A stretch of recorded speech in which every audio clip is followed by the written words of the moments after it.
Hello everyone. Let us now begin Module 2, Vectors.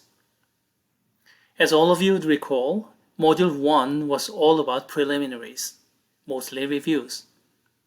The real topic for Math 3330 linear algebra begins now. By the way, if you look up the textbook, this is it by the way, Introduction to Linear Algebra, 2nd edition by Serge Lang. If you look up the textbook and open up the table of contents, you'll find that Module 2 corresponds to Chapter 1 of this textbook, Vectors. Indeed, this is where the new course begins. Alright, are you ready for the new course? Are you excited? Okay, let's begin. Vectors. There are many different types of vectors. As you can see from this table of contents, Chapter 3 Vector Spaces, we have entire chapter dedicated to all kind of abstract examples of vectors. But we have to start somewhere, something concrete, something simple. And that is the n-dimensional real space. So that's where we're going to begin. Vectors in n-dimensional real space, vectors in Rn.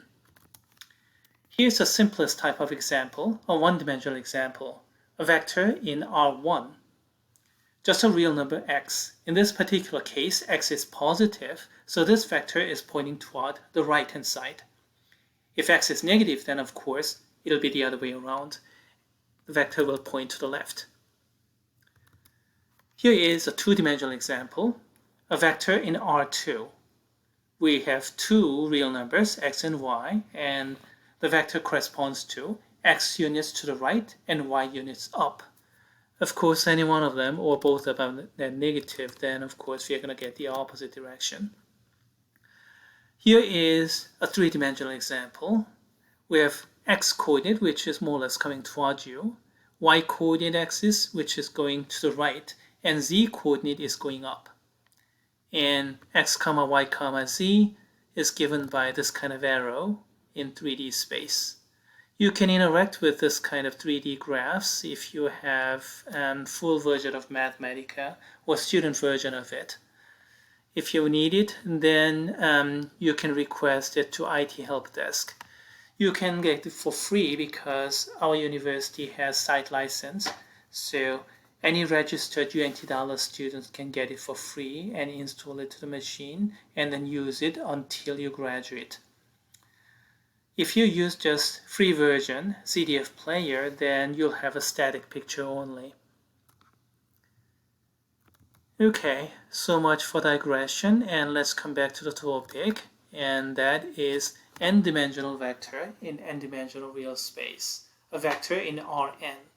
It's just an n-tuple of real numbers, x1, x2, x3, all the way up to xn.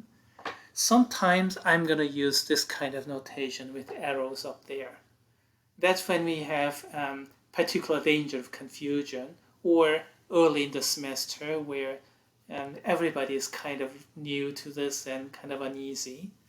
But later on, I won't bother. I'll just write like this, x, and then just call it a vector. Whenever you see an n-tuple of real numbers, assume it is a vector and ready to apply all kind of vector algebra. We're not going to deal with C or Cn, the n-dimensional complex vector, but I think it's good to remember the definition. So here we go. A vector in Cn is n-tuple of complex numbers, but each complex number is, as a matter of fact, a pair of real numbers.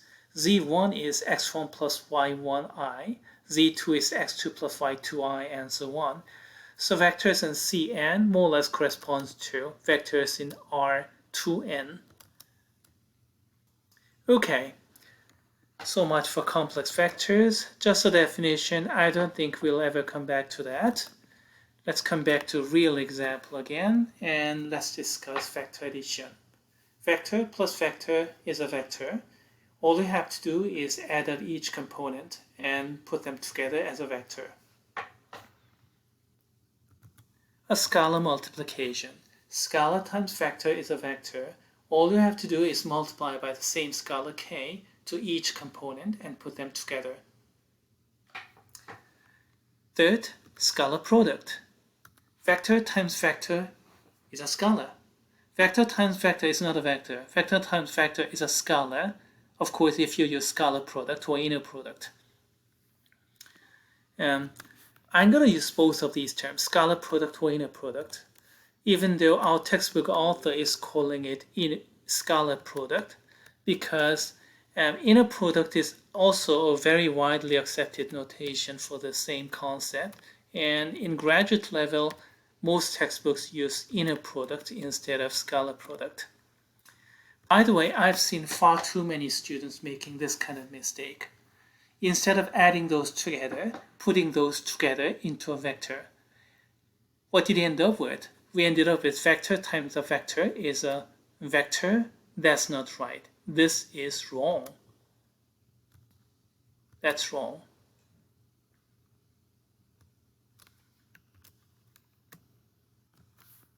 So don't make this mistake. This one's correct. This is wrong. Vector times vector is a scalar. Next example, next concept is norm, and it's an extension of magnitude.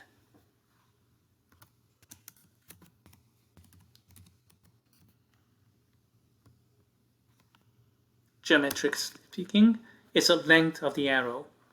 So how did you get that? Well, we take scalar product of itself. Here x and y are the same, so x1 times x1, so we have x1 squared. x2 times x2, so you have x2 squared, and so on. Add them all up and take the square root, and that's the norm. It corresponds to magnitude, and I hope everybody can see that this corresponds to Pythagorean theorem. Okay, alright, so much for elementary stuff.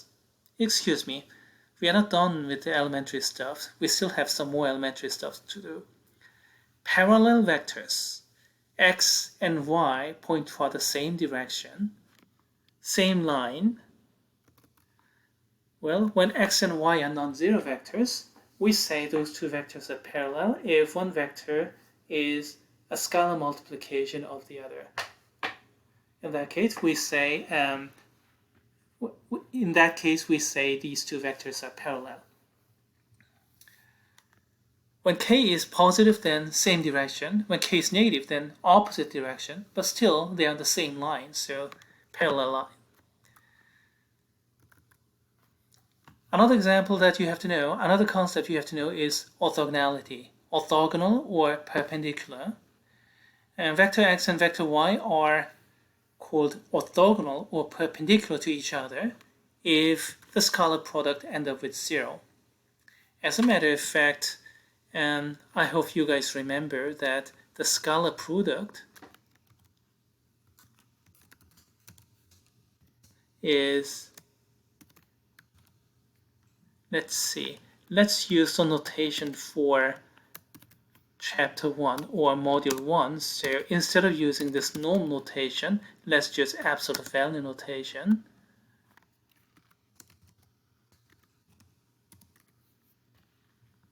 Okay, I hope you guys remember this.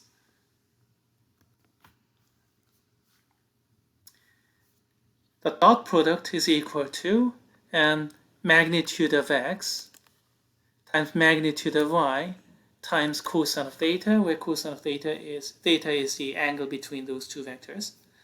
And when is this thing turn out to be 0, that's when, of course, cosine of theta is equal to 0. Is equal to 0, and that means theta is 90 degrees. Oops.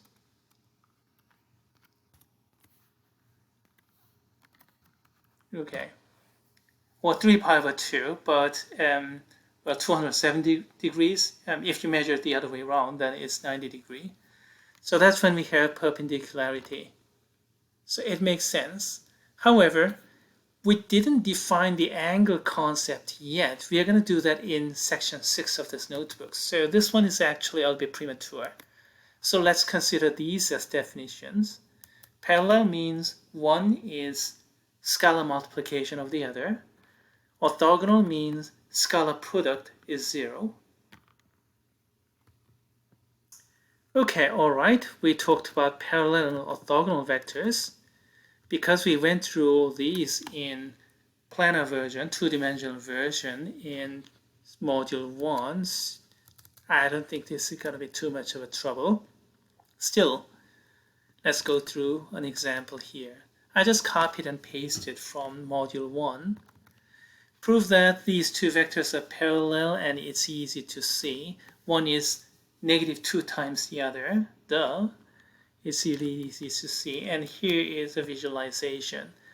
K is -2, so I'm pointing the opposite direction. Blue is -2 times red, so twice as long but opposite direction. In any case, they're both on the same line, so parallel to each other. This example, well, if you take the dot product or the inner product, what do you get? You get -6 plus +6, and the scalar product is 0. And thus, we have perpendicularity, and not coincidentally, we have really perpendicular angle if you visualize. Okay, so much for example. Now, do we have enough time for something not so trivial? Okay, let's do that. Finally, there is one topic that is not so trivial, and that is parallel and orthogonal components of a vector. So they're related to, of course, parallel and orthogonal concepts, but we have some computational formula that everybody must remember, and here we go. Let's begin with a picture. V is blue vector, W is red vector. And what we are going to do here is to decompose this vector V in two pieces, as you can see in the second picture, in green component and in brown component. Green is called a parallel component vector, and brown is called the orthogonal component vector, because green is parallel to red, W, and brown is orthogonal. We have computational formula here, and let me expand this a little bit so that you can see this fraction a little bit better. Okay, this is a formula, parallel component formula. So V dot W over W dot W times W. That's a parallel component formula. Everybody should remember this. Now, orthogonal is easy to see. All you have to do is subtract this one from V, and that's about it. So if you remember one formula, the other one just follows obviously. Now, where's the proof? Let's do this in two different viewpoints. Proof 1, planar geometry, is a little bit incomplete because in n-dimensional space, or even higher infinite dimensional space, pictures are a little bit meaningless, especially in infinite dimensional, pictures are completely meaningless. But it still gives you some idea how all this concept works. And we're going to use that idea in second proof, just algebra only method. And in the second proof, even though you got the idea from those pictures, the second proof is not directly related to any of those pictures over there. So that one can be extended over to arbitrary dimension. Are you ready? Okay, here we go. Proof 1, geometry only. And let's look at the second picture in particular. So green vector, the parallel component has length as magnitude of V times cosine of theta. Why is that? Let's look at this right triangle where I'm running my mouse around. V is hypotenuse, and then this parallel component is adjacent. So this is hypotenuse adjacent. That's why we need angle cosine of theta, because we are looking for adjacency. And then this one is, of course, hypotenuse. Do you see how this v cosine of theta is equal to this green length? Okay, next. We got the length, we have to have direction. And this is the direction vector. W is the direction, yes, but then again, W itself has a magnitude, so divide by this magnitude of W so that this entire thing is a unit vector. It has length 1. So this part, the red part, does not contribute to the length part. The length is just v cosine of theta, as we saw from this picture. Okay, hard part is done. Now let's apply a bit of an algebra. Multiply this norm of W to both numerator and denominator. Denominator, we got norm of W squared. And the numerator, what do we get? We get norm of V times norm of W times cosine of theta. Magnitude, magnitude, cosine. Why? That's the dot product, V dot W. And denominator, norm is W dot W, square root, but squaring again, so square root is gone. We get what we want. V dot W over W dot W times W, and there is the proof. How do you get orthogonal components? Well, simply subtract and that's it, because this plus that is a diagonal. Okay, so that's the planar geometry method. Now, can you reproduce this proof if I give you these pictures? You should be able to. Can you reproduce it even when I do not give you the picture? That's going to be a bit challenging. Anyway, let's go to the second proof.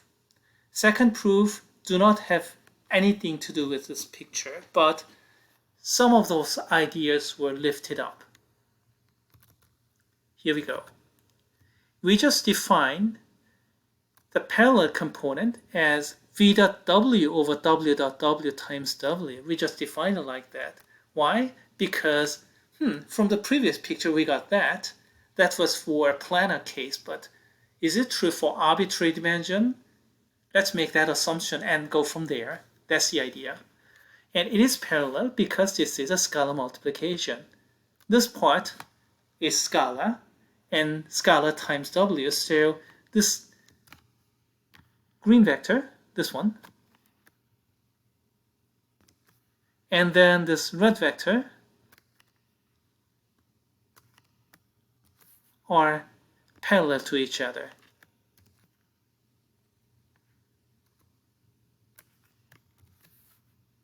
Okay, same direction. Look at this picture, if you will, even though this is just arbitrary dimensional case that stands on its own, but still, if you need a little bit of help, you can look at the picture. Okay, all right, and then let's just define orthogonal component, brown, like this.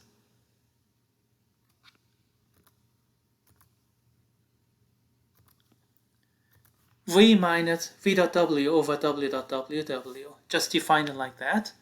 And then take the scalar product with W.